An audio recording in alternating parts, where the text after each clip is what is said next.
ডায়াবেটিকের কারণে peripheral neuropathy is very common. নামনেসটা mainly আমাদের দেখা যায় হচ্ছে পেরিফেরাল নার্ভ যেগুলো আছে সেইগুলোর ডিজিজের ক্ষেত্রে নার্ভের ওপর চাপ সৃষ্টি করে। ওটা হয়তো 100% কিওর না হবে না, বিকজ সেম সিমটমস অনেক কারণে হতে পারে। সিমটমসগুলোকে ইগনোর করবেন না। হঠাৎ করে হাত পা ঝিনঝিন করা বা কখনো কখনো হাত পা অবশ হয়ে যাওয়া, এটা কি কোনো সাধারণ সমস্যা নাকি এটা একটা শরীরের বড় কোনো সমস্যার ইঙ্গিত, সেই বিষয় সম্পর্কে আমরা আজ আলোচনা করব। নমস্কার, আমি মৌপ্রিয়া এবং আমাদের সঙ্গে এই মুহূর্তে রয়েছেন গৌরীদেবী হসপিটালসের consultant neurosurgeon doctor Soumyadipta Nandi. Sir, আপনাকে স্বাগত জানাই। নমস্কার, আমি ডক্টর সৌম্যদীপ্ত নন্দী। আমি কনসালটেন্ট নিউরোসার্জন হিসেবে এখন গৌরীদেবী হসপিটালে কর্মরত। স্যার, প্রথমেই জানতে চাইবো, অনেকে মনে করেন হাত পা ঝিনঝিন করা এটা ভীষণ স্বাভাবিক ব্যাপার, তো এই ধারণাটা কতটা সত্যি?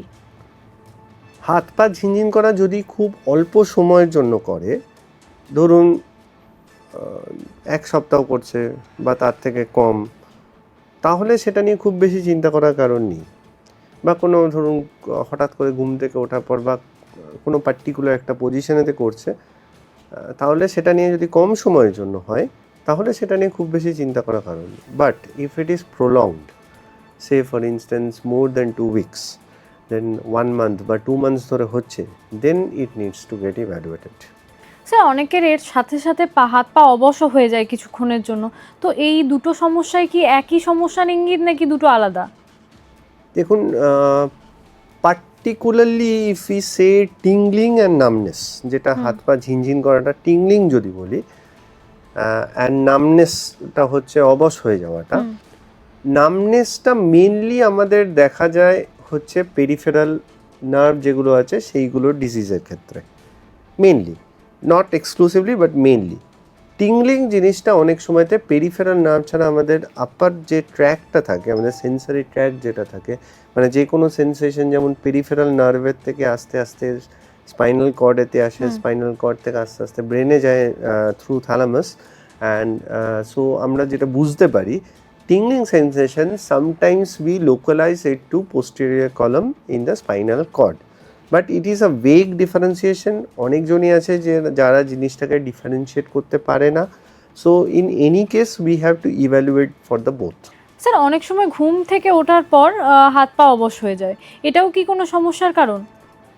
ঘুম থেকে যদি একটা পার্টিকুলার পজিশনে শোয়ার জন্য যদি হাত পা অবশ হয়ে যায়, অনেক সময়তে ম্যাক্সিমাম ক্ষেত্রে যেটা হয়, উইচ ইজ আ নিউরোপ্র্যাক্সিয়া। নিউরোপ্র্যাক্সিয়া মানে হচ্ছে যদি আমরা হাত ভাঁজ করে হাতের ওপর ঘুম দিয়ে চাপ দিই, দেন আমাদের হাতের ওপর চাপ পড়ার জন্য হাতে যে নার্ভগুলো আছে সেইগুলো একটু অবশ্যের ভাব হতে পারে, which is not that much serious. সেটা নিয়ে খুব বেশি চিন্তার কারণ নেই। বাট যদি দেখা যায় রেগুলার বেসিসে সেটা হচ্ছে, বা যদি দেখা যায় যে যেই সময়তে ঘুম থেকে ওঠার পরেতেও যে জিনিসটা হচ্ছে, সেই জিনিসটা প্রলং অনেকক্ষণ ধরে থাকছে, সাধারণত নিউরোপ্র্যাক্সিয়া বা যদি হয়, মোস্ট অফ দ্য কেসেসে it is a short time, very short time, ধরুন 10 মিনিট 15 মিনিট এরকম হলো। But if it is for prolong time, obviously prolong time নিউরোপ্র্যাক্সিয়ার ক্ষেত্রেও হতে পারে, but then it should be evaluated যে এটা কি শুধুমাত্র পেরিফেরাল কোনো নার্ভে চাপ পড়ার জন্য, টেম্পোরারি চাপ পড়ার জন্য হচ্ছে, or it is a pressure which is being created on a regular basis for prolonged time. সেই জিনিসটা আমাদেরকে দেখতে হবে। স্যার, কখনো কখনো মনে হয় হাত বা হাতের আঙ্গুলগুলো ডেড হয়ে গেছে কমপ্লিটলি, কিছুক্ষণ পর হয়তো রক্ত চলাচল করার পর আবার ঠিক হয়, তো সেক্ষেত্রে কোনো vitamin deficiency?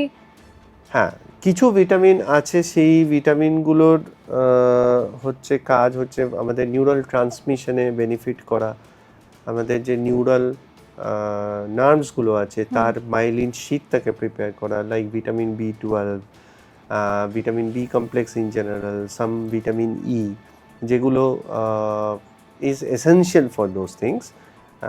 So vitamin deficiencies can cause this types of problem. Sir, এর সঙ্গে কি থাইরয়েড বা ডায়াবেটিসের কোনো সম্পর্ক রয়েছে? Yes, there are associations with thyroid and diabetes.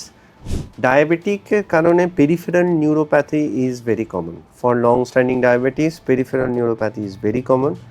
Thyroid not directly, but because যদি কেউ হাইপোথাইরয়েড থাকে, দেন there is chance that there is soft tissue enlargement, যেটা অনেক সময় নার্ভের ওপর চাপ সৃষ্টি করে। ভেরি কমনলি কার্পাল টানেল সিনড্রোমের সাথে, যেখানে আমাদের হাতের মধ্যে একটা নার্ভ আছে, মিডিয়ান নার্ভ, যার ওপর চাপ পড়ে, অনেক সময়তেই দেখা যায় যে পেশেন্টে অ্যাসোসিয়েটেড হাইপোথাইরয়েড আছে, এবং হাইপোথাইরয়েডটা কন্ট্রোল করার পর, হাইপোথাইরয়েডিজমটা কন্ট্রোল করার পর অনেক সময়তেই দেখা যায় যে এর সিমটমসটা অনেকটা মাইল্ড হয়ে যাচ্ছে বা অনেকটা কমে আসছে, যে আমাদেরকে যে ওষুধগুলো দিতে হয় সেগুলোর রিকোয়ারমেন্ট অনেকটা কমছে।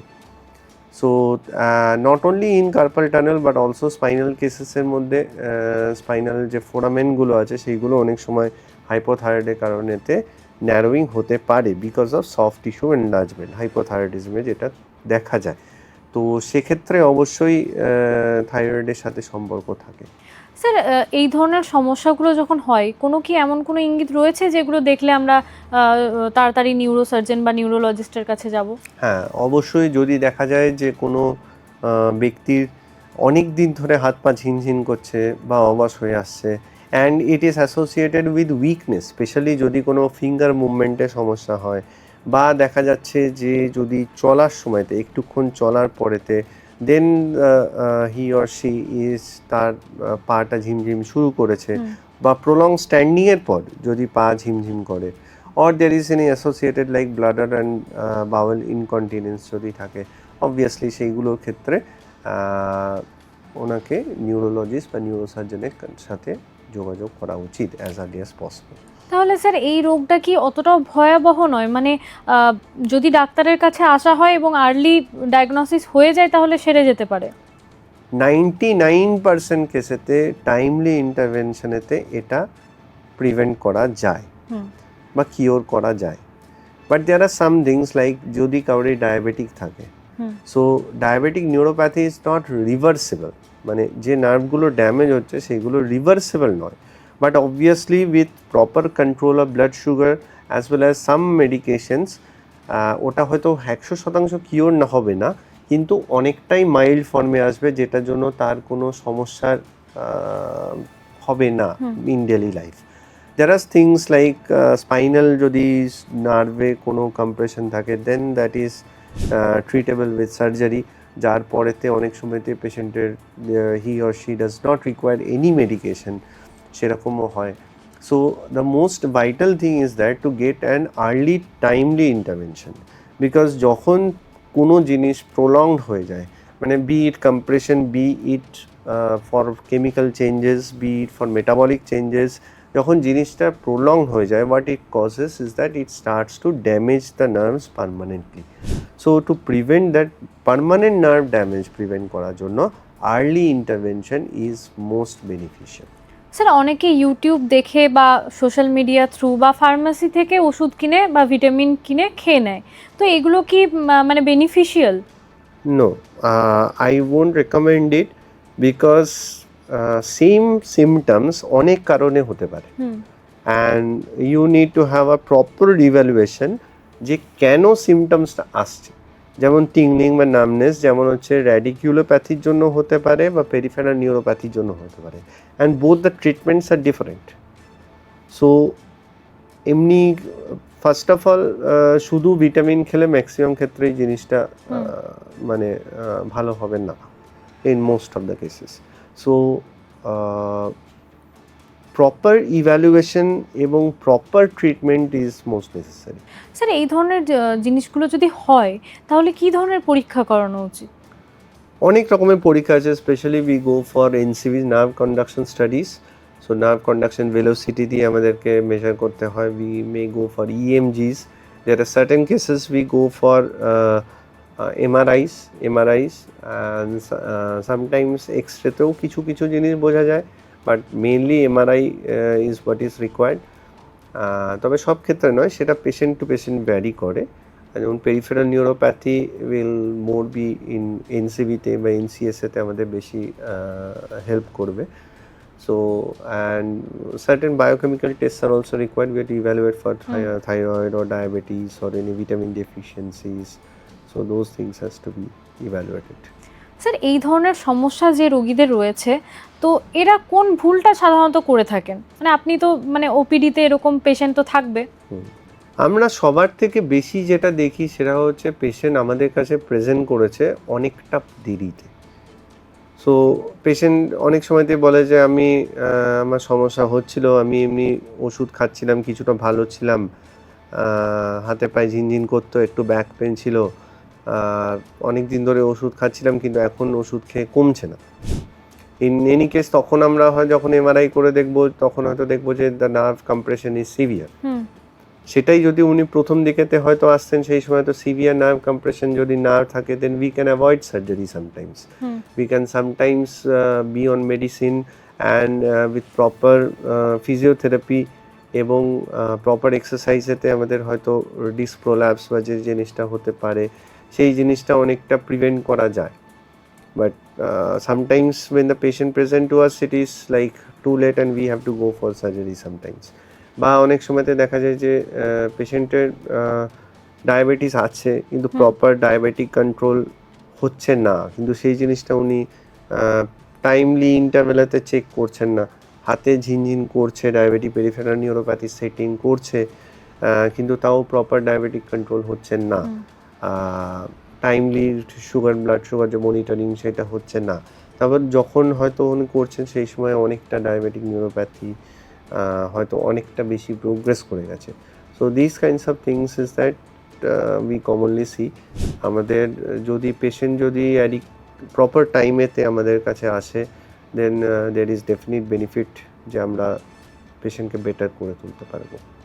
স্যার এই ধরনের পেশেন্ট যারা রয়েছেন, যারা দিনের পর দিন স্বাভাবিক বলে এড়িয়ে যাচ্ছেন, তাদের জন্য আপনার বার্তা কি থাকবে?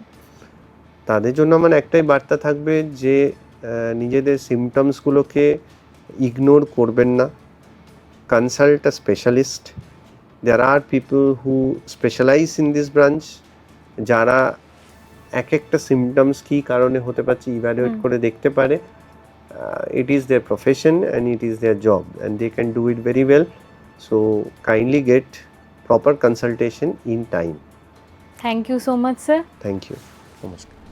আপনারা শুনলেন আমাদের বিশেষজ্ঞ ঠিক এই বিষয় নিয়ে কি জানালেন। এই বিষয়ে যদি আপনাদের আরও কিছু জানার থাকে তাহলে অবশ্যই আমাদের ইউটিউব চ্যানেল রয়েছে, সেখানে কমেন্ট করতে পারেন, অথবা আমাদের গৌরীদেবী হসপিটালসের হেল্পলাইন নাম্বার তো রয়েছেই, সেখানেও যোগাযোগ করতে পারেন। সুস্থ থাকুন, সতর্ক থাকুন, ধন্যবাদ।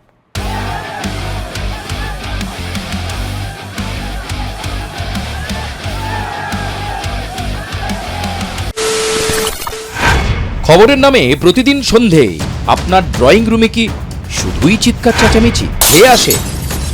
বিতর্কের নামে চলে গালাগালি আর কাদা ছোড়াছুড়ি। এবার সময় পরিবর্তনের, কারণ আমরা কান ফাটানো চিৎকারে বিশ্বাস করি না। আমরা বিশ্বাস করি খবরের সত্যতায়। আমরা কোনো পক্ষের হয়ে গলা ফাটাই না, আমরা সাধারণ মানুষের হয়ে প্রশ্ন তুলি। চিৎকার নয়, শুধু খবর হবে যেখানে বিতর্ক আছে কিন্তু কুৎসিত ঝগড়া নেই। সঠিক তথ্য, বিশ্বস্ত খবর। নজর রাখুন আর প্লাস নিউজে।